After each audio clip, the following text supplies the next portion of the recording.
Le 11 février dernier, Erwan Blay, un étudiant de 18 ans, a disparu à la sortie d'une discothèque dans les Deux-Sèvres. Malgré d'importantes recherches menées par la gendarmerie et la mobilisation de ses proches, Erwan reste introuvable. Sa disparition est considérée comme très inquiétante, et c'est de cette affaire dont on va parler aujourd'hui.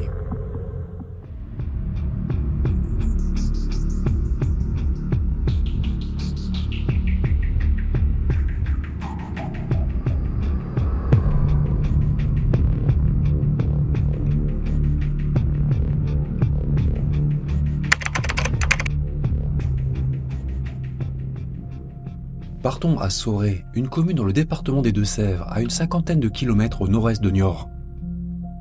D'une population de seulement 200 habitants, Sorey est une charmante petite commune rurale où a grandi Erwan Blay. En février 2024, Erwan a 18 ans. Mesurant 1m70 et plutôt mince, il est étudiant à l'université de Poitiers où il fait un BTS Banque. Le jeune homme est proche de sa famille, notamment son père, sa belle-mère Karine et ses sœurs, Chloé et Wendy. Pour finir, Erwan a aussi un demi-frère nommé Mathias. Selon tous ses proches, Erwan est un adolescent sain et sans problème, et il aime beaucoup. Et d'après le maire de la petite commune de Sorey, qui connaît aussi le jeune homme, il est bien intégré dans la vie sociale locale et sans histoire. Erwan joue au foot au club de football de Tennezé et a de nombreux camarades. Il mène la vie de beaucoup de jeunes de son âge et aime s'amuser avec ses amis de temps en temps lors de son temps libre. Et le samedi 10 février au soir, Erwan a justement prévu de sortir avec 3 copains. Il se trouve que le rappeur parisien Leto est en concert dans une discothèque de Montcoutan-sur-Sèvre, dans les Deux-Sèvres. Plus précisément le Morinière Night Club, une boîte de nuit réputée des jeunes des alentours. Et ce samedi-là, le show doit débuter à 23h30. Concernant les moyens de transport, il est prévu qu'Erwan et ses copains soient récupérés par la mère de l'un d'entre eux à 6h du matin. Une bonne soirée s'annonce donc, seulement elle va tourner au drame. Si l'on en croit les déclarations ultérieures d'un de ses copains présent ce soir-là, nommé Matteo, voici comment les faits se seraient passés. Ce samedi 10 février 2024, Erwan et ses copains arrivent à la discothèque peu avant 23h. Et selon les déclarations de Matteo, ils ont juste bu un peu d'alcool avant d'entrer dans la boîte pour se mettre bien, entre guillemets. Rien de méchant. Erwan et ses copains entrent donc dans la boîte de nuit et assistent au concert de Leto. Beaucoup de monde est présent sur place ce soir-là, il fait noir, les gens dansent, et lors de la soirée, Erwan et ses copains se séparent. Peut-être parce que c'est parfois compliqué de rester ensemble dans les lieux bondés. Matteo aperçoit parfois Erwan de loin, et tout paraît normal. Mais par la suite, il le perd de vue.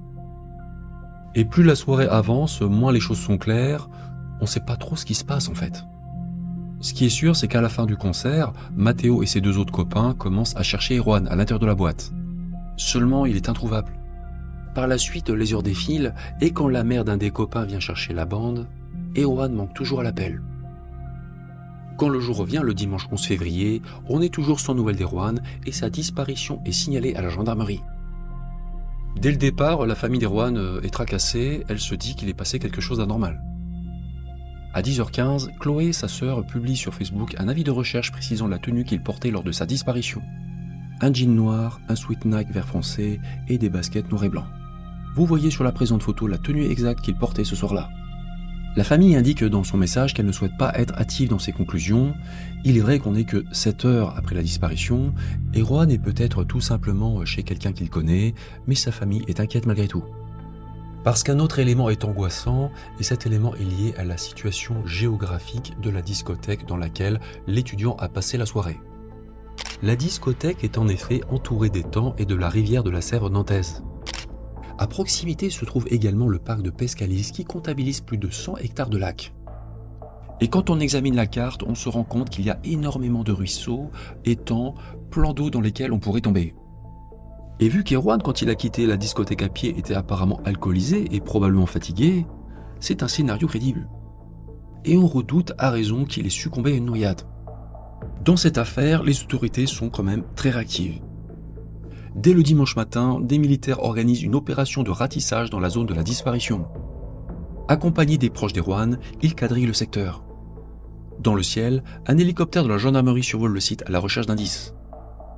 Et toute la journée, des volontaires traquent le jeune homme entre l'étang de Pescalis et le bourg de Montcoutan-sur-Sèvre. Mais le dimanche soir, on n'a toujours pas réussi à localiser l'étudiant porté disparu. Une nouvelle battue est organisée avec la famille et une centaine de volontaires incluant des habitants de la région et des bénévoles de la Croix-Rouge. La sécurité civile apporte aussi son soutien, mais encore une fois, les recherches ne donneront rien. Le PSIG, peloton de surveillance et d'intervention de la gendarmerie, est également sur place. Et une brigade cynophile composée de chiens Saint-Hubert, réputés pour leur flair très développé, passe la zone au peigne fin. Et le chien des gendarmes aurait marqué, c'est-à-dire peut-être détecté la trace olfactive du disparu, au bord de la route départementale 744. Un détail potentiellement important dont on reparlera plus tard. Les jours suivants, l'opération de recherche se poursuit. Vu que la discothèque est entourée d'eau, des plongeurs sont mobilisés pour sonder les différents points d'eau, à savoir des étangs, dont l'étang de Pescalis et la Sèvre nantaise. Les gendarmes utilisent également un sonar pour vérifier les profondeurs, mais encore une fois, ils ne trouvent rien. D'importantes recherches sont donc menées, mais elles ne produisent aucun résultat. En parallèle des recherches sur le terrain, des investigations sont également menées. Les gendarmes enquêtent notamment sur les relevés téléphoniques et des auditions sont conduites. Ils procèdent à des interrogatoires. Et on en apprend un peu plus sur les circonstances de la disparition d'Erwan. Selon les informations de France 3, le jeune homme alcoolisé aurait été mis dehors par les services de sécurité de la discothèque pour un incident sans gravité. Mais on ne sait pas pour quelle raison exacte. Sans gravité, c'est quand même important de le dire. Ce samedi soir-là, Erwan a fait comme beaucoup de jeunes de son âge qui font la fête, il a bu un peu d'alcool. Et il aurait été expulsé de la boîte de nuit pour un incident sans gravité vers 1h45 du matin. Il se serait donc retrouvé seul à l'extérieur de l'établissement. En ce qui concerne la suite, les faits restent quand même assez flous, on en reparlera dans quelques instants. Mais ce qui est sûr, c'est que peu avant 3h le dimanche matin, l'étudiant aurait été filmé par une caméra de surveillance à la sortie de la discothèque. Et selon sa belle-mère Karine qui a visionné les images, on le voit traverser le parking. Les analyses en matière de téléphonie mobile montrent que le portable d'Erwan aurait borné dans le secteur avant de cesser d'émettre à 2h50 du matin. Et depuis, il n'y a plus eu aucun signal et l'appareil n'a jamais été retrouvé. En ce qui concerne la suite des événements, c'est l'inconnu total. On a complètement perdu la trace du jeune homme. Il n'a plus été revu nulle part et n'a plus donné aucun signe de vie. Comme souvent dans ce type d'affaires, les proches sont dans l'incompréhension totale et dans le désarroi. Ils sont morts d'angoisse, mais ils se battent. Mobilisée, la famille Erwan crée sur Facebook une page nommée « Retrouver Erwan » pour centraliser toutes les infos. Elle a pour but de relayer les messages sur les réseaux sociaux et l'appel à témoins pour les aider à retrouver le jeune homme. Car pour la famille, quelqu'un a forcément vu où c'est quelque chose. Les proches ne veulent pas rester les bras croisés, ils impriment des avis de recherche qu'ils affichent un peu partout où ils le peuvent. Le secteur d'affichage sera même étendu par la suite dans le département limitrophe de la Vendée, notamment à Saint-Mesmin et Pouzauges. Le jeudi 15 février 2024, on n'a toujours pas retrouvé Erwan et sa famille dépose plainte contre la discothèque où il se trouvait la nuit de sa disparition. Selon les proches du disparu, la discothèque aurait fait preuve de négligence. La sécurité n'aurait pas été assurée et le parking n'était pas sécurisé. Mais la direction de l'établissement de nuit ne partage pas cette opinion. On n'a rien à se reprocher, Assure le co-gérant de la discothèque. Selon ce dernier, le dispositif de sécurité avait été étoffé le samedi 10 février, compte tenu d'une affluence exceptionnelle provoquée par le concert du rappeur Leto. D'habitude, la discothèque accueille 250 à 300 personnes, contre 950 personnes lors du concert du rappeur. Le show ayant lieu dans 2 salles pouvant en accueillir encore davantage. La direction de la discothèque aurait mis en œuvre les moyens de sécurité en conséquence, en passant notamment de 2 à 7 videurs. Mais pour le père d'Erwan, l'établissement n'aurait pas dû le laisser partir ivre-mort sans chercher à prévenir ses amis. Il y aurait donc eu ce qu'on appelle non-assistance à personne en danger. Concernant l'éventuelle responsabilité de la discothèque dans cette affaire, ça sera à la justice de trancher. Car les circonstances de la disparition d'Erwan ne sont pas très claires. Selon les responsables de la discothèque La Morinière, à leur arrivée, Erwan et ses copains étaient déjà très alcoolisés. Mais ils ont visiblement réussi tout de même à rentrer. À 1h30 du matin, un agent de sécurité aurait fait sortir Erwan de l'établissement en raison de son état d'ivresse. Comme déjà dit, un incident sans gravité se serait passé à l'intérieur de la boîte sans qu'on en sache plus. L'étudiant se serait alors retrouvé seul à l'extérieur. Et si l'on en croit ses déclarations, le caissier de la discothèque l'aurait aperçu après sa sortie tentant d'escalader une butte de terre en direction d'une route départementale. Il était en train d'escalader la butte de terre à travers les ronces pour rejoindre la route départementale 744. C'était très dangereux. A expliqué le caissier qui se serait précipité vers le jeune homme pour l'empêcher de poursuivre son trajet, avant qu'Erwan ne regagne finalement le parking. Pendant 1 heure, l'étudiant se serait installé sous un lampadaire et à 2h30 du matin, dans la nuit du samedi au dimanche, il aurait disparu dans l'obscurité. Personne ne l'a revu depuis. Le 20 février, la famille d'Erwan prend un avocat, maître Dylan Slama, pour être assisté juridiquement. Le même jour, une information judiciaire est ouverte pour disparition inquiétante. Confiée à un juge d'instruction, l'enquête va désormais pouvoir être approfondie et bénéficier de moyens plus étendus. Ce qui montre que les autorités prennent l'affaire au sérieux. À la même période, on apprend que la Morinière Night Club, où a disparu Erwan, doit rouvrir ses portes, ce qui provoque l'indignation de sa famille et des tensions sur les réseaux sociaux. Et la préfecture des Deux-Sèvres, qui craint des troubles à l'ordre public, des rixes et des échauffourées, prend la décision de fermer temporairement la boîte de nuit. Une décision saluée par la famille Blay qui avait porté plainte contre l'établissement pour négligence. La famille souhaite une sécurisation du site, comme la pose de barrières près de la rivière, afin d'éviter un nouveau drame. Depuis le début de l'affaire, la famille d'Erwan fait l'objet d'un grand élan de solidarité.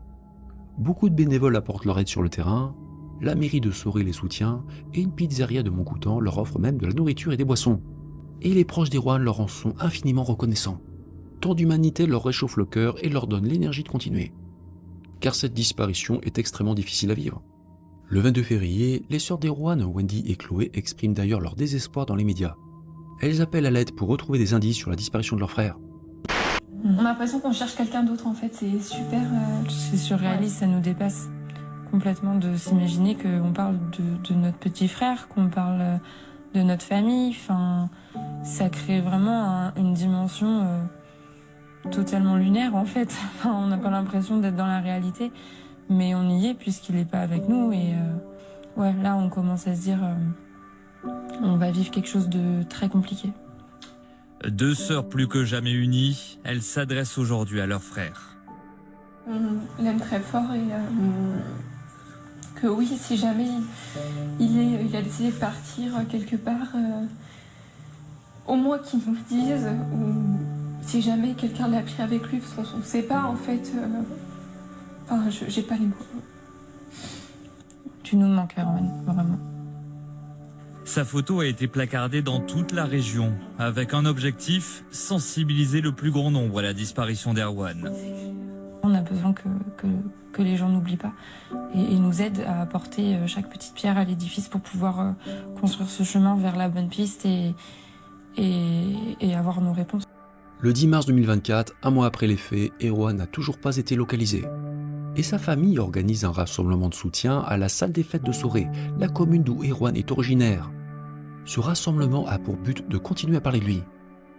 Soré, un peu moins de 200 habitants. C'est dans son village des Deux-Sèvres que la famille d'Erwan appelle à un rassemblement le plus large possible. C'est vraiment dans le but de partager un moment convivial pour Erwan, parce que c'est vrai que vu que c'est quelqu'un de sociable, de fêtard, on se dit que c'est le meilleur moyen de lui faire plaisir.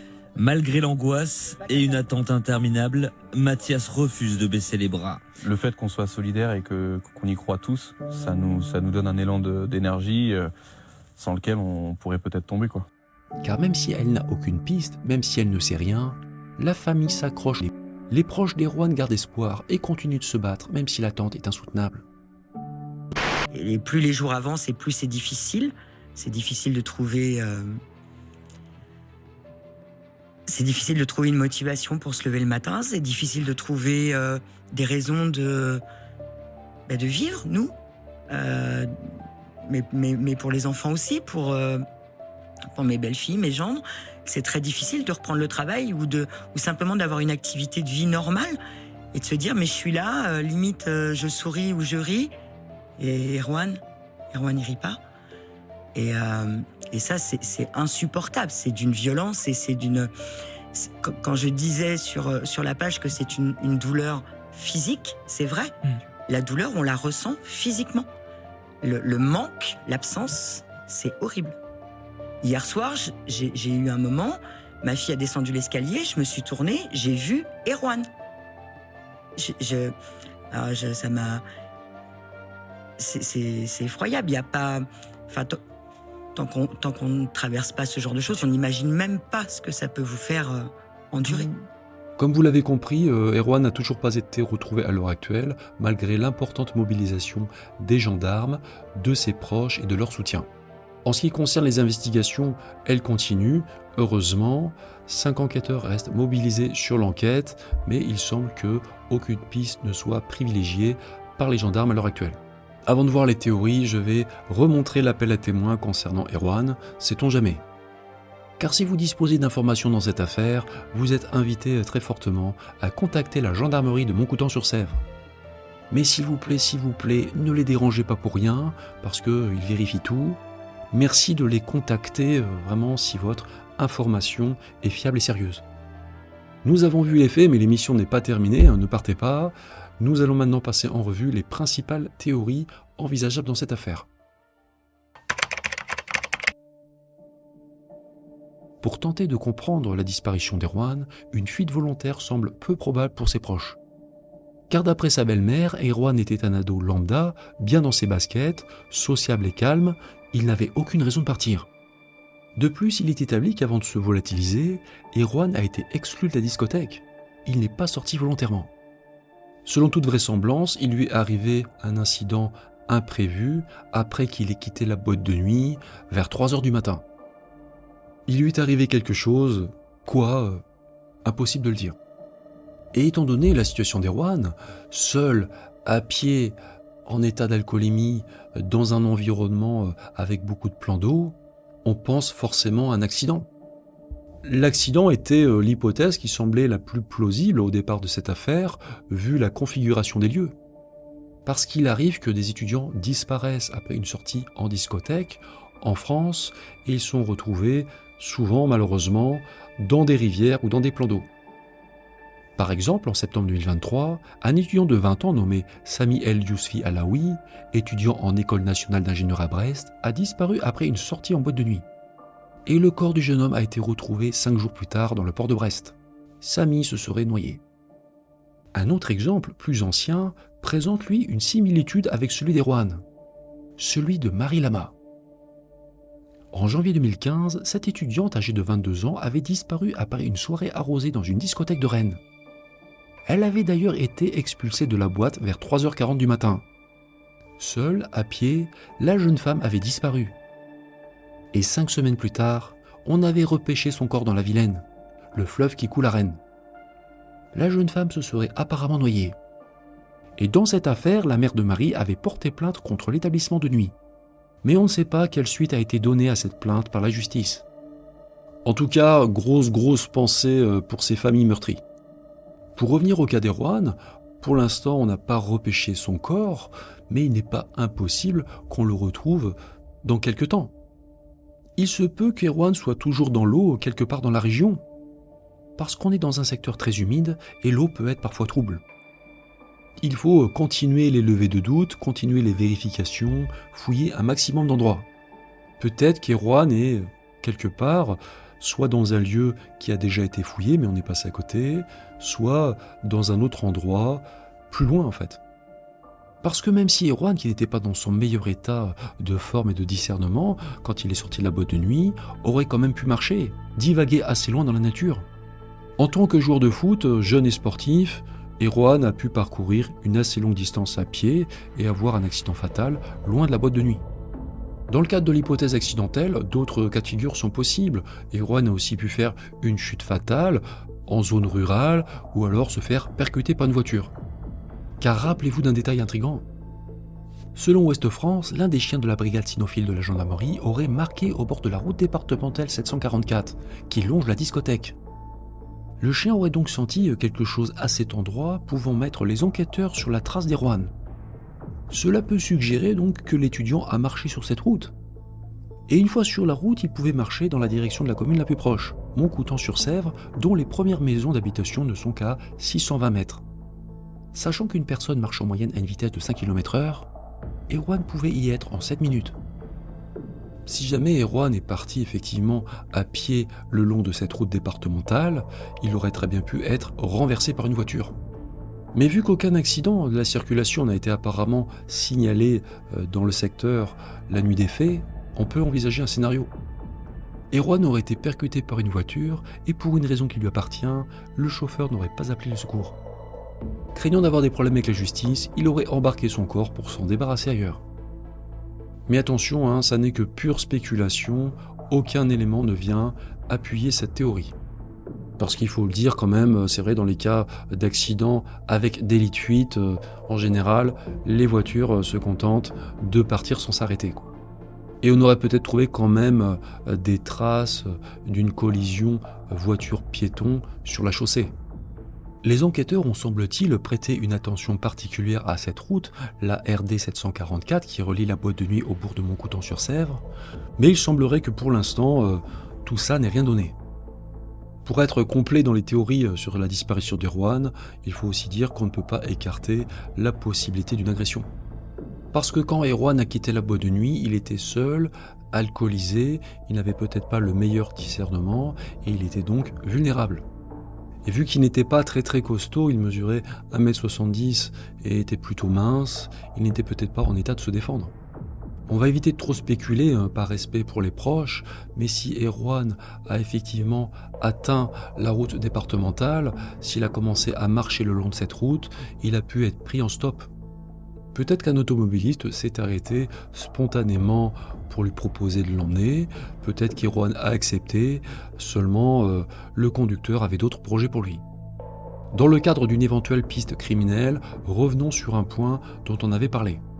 On ne sait pas pour quelle raison exacte Erwan a été expulsé de la discothèque. La direction de l'établissement a parlé de son état d'alcoolémie et d'un incident sans gravité, seulement on ne sait pas ce qui s'est passé exactement dans cette boîte. Et là on peut tout imaginer, est-ce qu'Erwan ne se serait pas embrouillé avec quelqu'un à l'intérieur de la discothèque ? Parce que pas mal de monde avait probablement bu de l'alcool ce soir-là, et on sait que dans ces circonstances, les esprits peuvent vite s'échauffer. Peut-être que si Erwan s'est pris la tête avec un autre client à l'intérieur de la boîte, ce dernier aurait pu le retrouver un peu plus tard sur le parking et lui faire du mal. Le petit problème, c'est que dans ce cas-là, les caméras de vidéosurveillance auraient sûrement filmé quelque chose, et il semblerait que ça ne soit pas forcément le cas. Voilà donc cette disparition est assez mystérieuse en plus d'être inquiétante. Il faut laisser les gendarmes continuer à travailler. Souhaitons bon courage aux proches d'Erwan en espérant de tout cœur qu'il va être retrouvé et aussi que toute la lumière va être faite sur cette tragique affaire dans les meilleurs délais. Voilà, c'est la fin de cette vidéo d'information. Si vous l'avez jugée utile, je vous remercie de mettre un pouce en l'air. Un grand merci à celles et à ceux qui la partageront sur les réseaux sociaux ou ailleurs. Car un petit partage ne coûte rien et il donne de la visibilité à ces vidéos et donc à ces affaires. Et pour plus de contenu, je vous invite aussi évidemment à vous abonner en activant la cloche afin de ne louper aucune future vidéo. Merci du fond du cœur à ceux qui ont rejoint la chaîne récemment et aussi évidemment aux abonnés de la première heure. Si vous ne savez pas quoi regarder maintenant, d'autres vidéos vont vous être proposées dans quelques instants. Je vous laisse, je vous dis à bientôt sur la chaîne et en attendant, ne disparaissez pas.